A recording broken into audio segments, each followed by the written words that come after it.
they chase her all the way back to the main capital, back to the main palace, because again, the emperor was staying somewhere else. And she has all her Yao servants, her low serving servants, around the capital. So they have to fight through those Yaos to get to the main palace. They even abandon the emperor out in the main capital so they can get to the palace, because again, these are low-ranking Yaos and the emperor has divine protection, so he'll be safe against low-ranking Yaos, and he's a good fighter, so they're like, you're perfectly fine, we're going ahead. And at the main palace, she has all the soldiers under mind control, so again, they have to fight against these soldiers.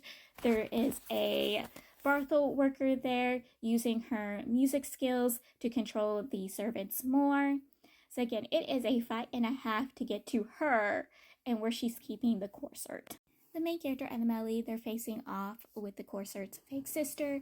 The main character's fish companion rushes to the consort's side, awakens her from her deep sleep, because again, the consort's fake sister was, I guess, draining her energy and taking her life force, which was slowly killing her or putting her into a deep sleep. And the main character later down the line theories that the consort's fake sister's real sister was actually still alive and she was trying to use the body again to give to her sister, though this hasn't been proven and he could be possibly right. Or again, she was just draining the life force from the consort to fix her tail, because the only way to defeat her is to destroy all of her tails. She already had one tail destroyed. They destroyed a second one, and now they have to try to destroy her 7 still tails. And that's the only way they can defeat her. The others and the emperor finally arise to their side to fight off the consort's fake sister, because again, they left the emperor to his own to fight against those low-ranking Yaos. Then they left the musician, the scholar, and the wolf to fight against the music player, brothel worker, to fight against her, while they tried to fight against the consort's fake sister. And then the others were able to defeat their enemies and come to their side to help defeat her. And they are all doing all their powers to cut off all of her tails and take care of her and get rid of her. And she's thoroughly more pissed with the main character Melly, because again, she blames them for the death of the 3 dragon sons, because she calls them her children. She also hates and despises them because they destroyed her blood.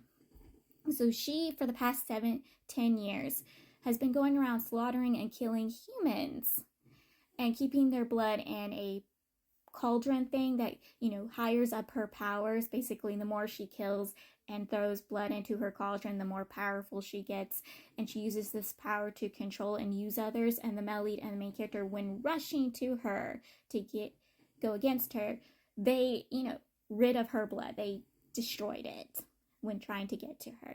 It is a whole thing. It was a mess and a half, I'm telling you. But yes, they are able to defeat her. Also, when they were fighting her, they found out that she was the reason why the consort was never able to have any children with the emperor. She was supposed to actually have 3 beautiful children with the emperor, and they live long lives. Except she kept it where the consort was never able to have her children, or at least those children not survive. So yes, she caused her own fake sister's inability to have children or keep her children. And I'm utterly disgusted by this woman. And the reason why they were able to defeat the consort's fake sister is because the main character's adopted uncle rushes in and kills her and then takes off with her body. He just swoops in, kills her, takes off with her body, and he's bye-bye. And because she was defeated, all of her lowly ranking Yao servants rush out of the kingdom being like, nope, we're defeated. We can't stay here. We'll be doomed. So they rush off. They're like, we're not staying if our boss is gone. Nope, not dealing with this. Nope, good. Obviously, the consort's heartbroken over her sister's death. Yes, she knows this was not her real biological sister, but she grew up with this person as her sister. And yes, she knows this was a fox Yao that used her and most likely killed her actual biological sister. But again, she bonded over the years and thought this woman was her actual sister. So it's going to be a lot of grief for her to go through. And she tries hiding it from the emperor, but she does show it to the main character. And don't think she took her anger and anguish out on the main character. No, she just wanted a soldier to cry on. She wanted to let her grief out. And the main character was somebody she could let that be. Because again, once she realized who the main character's biological father was, because remember, throughout book 1, she had a good relationship with the main character, and then in book 2, she finds out who the main character's biological father was and who his biological mother was, and she very much bonds more with the main character because she knew the main character's parents. He had saved her life all those years ago, and she had a relationship with the main character's mother, so she is very much bonding herself with the main character and letting her grieve out with the main character. And again, I absolutely love their relationship. The Corsair, because she knew the main character's biological father and mother, she's able to tell the main character about his bio parents and his bio mother's family. She has little stories she tells him about them, and specifically about his mother and what kind of person his mother was.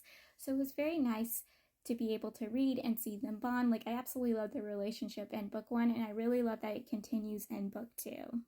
So the emperor in the main game tells the crown prince and the 2 other princes about everything that has happened with the Yaos and everything that has happened with the Corsair's fake sister, just all the information these guys need, because the emperor is going to assign the exorcism department underneath the crown prince, so the crown prince can keep an eye and leash on the exorcism department, because the emperor fears these powerful people. He knows their country really needs the exorcism department, especially with the Yaos going on a rampage everywhere, but he also knows that if these guys turn against the empire, they will be doomed. They will be in danger. So he knows that they need to be kept on a leash.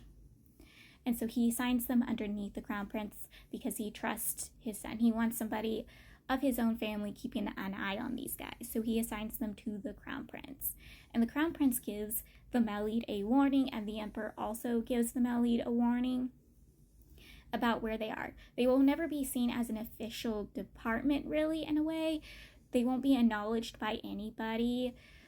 The Melide will never get titles because of the work he's done. So basically, they're kept there to be in the shadows, to do the work that needs to be done, but they're never going to be truly, honestly acknowledged for their work. Yes, they will still get rewards. The emperor heavily rewards them, especially the main character's fish companion. He gets the ashes of his teacher.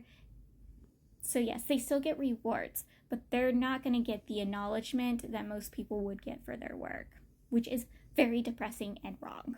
As a reward for finishing their mission, the Melide is giving them a reward by taking them to a hot springs. And this is when the others reveals that they have to go and that they have other missions. Like, the wolf needs to search for the deer, which I'm like, dude, that's a bad decision. If you leave, maybe you won't be able to find the deer, because again, the main character Melide might come across the deer before you do, and then you have to come back to help them with your deer. But at the same time, he might find the deer on his own, so I'm not sure. The scholar is actually trying to hunt down a dragon and imprison that dragon, and he was hoping that the Yao King in the main country, the main capital, was the dragon that he's searching for, but it's not. And then the musician, remember, he is a prince, and he's trying to reestablish his people in their country, and the emperor gave him a location where he could set his foot at and establish his people back in their country.